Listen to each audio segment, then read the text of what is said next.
আসসালামু আলাইকুম, কেমন আছেন সবাই? Welcome to Nasima's kitchen. ডিম দিয়ে সুজির চান্তারা পিঠা এতটাই মজার হয়ে থাকে। এই পিঠাটা মুখে দিলে মিলিয়ে যাওয়ার মতো একটা পিঠা। আপনারা আমার রেসিপি ফলো করে একবার হলে বানিয়ে খেয়ে দেখবেন। তো পিঠা বানানোর জন্য প্রথমে আমি দুটো ডিম ভেঙে নিয়েছি আর নিয়েছি 1 কাপ পরিমাণে চিনি। এখন চিনিটাকে খুব ভালো করে মিশিয়ে নেব। চিনিটা গলে যাওয়া পর্যন্ত মেশাতে থাকবো। চিনিটা যখন গলে যাবে তখন আমি দিয়ে দেব 2 টেবিল চামচ সয়াবিন তেল। আপনারা টেবিল চামচ দিয়ে মেপে নেবেন। তো আমি পরিমাণটা বলে দিয়েছি, 2 টেবিল চামচের মতোই দিবেন তেল।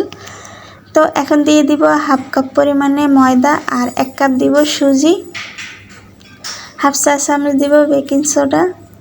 এখন আমি খুব ভালো করে ডো তৈরি করে নিব। তো এই তো আমার ডোটা তৈরি হয়ে গেছে। এখন আমি 2 ঘন্টার জন্য ঢেকে রেস্টে রেখে দিব, এতে করে সুজিটা ভিজে একেবারে ফুলে উঠবে। ফিরে আসবো 2 ঘন্টা পর।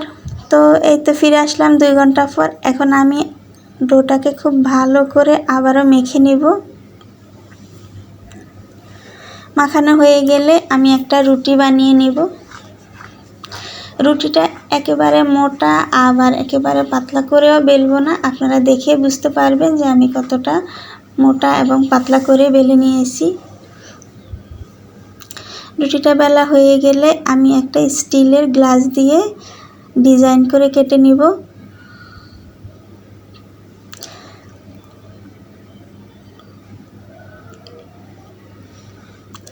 আমার চান্তারা ডিজাইনটা পছন্দ, সেই জন্য আমি এরকম করে কেটে নিয়েছি। আপনারা চাইলে আপনাদের পছন্দ অনুযায়ী কেটে নিতে পারেন।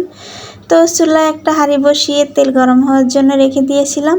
তেলটা যখন গরম হয়ে গেছে তখন আমি কিছু পিঠা দিয়ে দিয়েছি। পিঠাগুলো দেওয়ার সঙ্গে সঙ্গে ফুলে উঠেছে। এখন আমি পিঠাগুলো ধীরে ধীরে ভেজে নিব।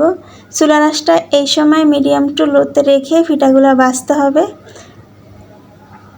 তাহলে খুব ভালো করে ভাজা হবে। আর এই পিঠাগুলো আপনারা অনেক দিন ঘরে রেখেও খেতে পারেন। তো এই তো পিঠাগুলো ভাজা হয়ে গেছে, এখন আমি তুলে নিব।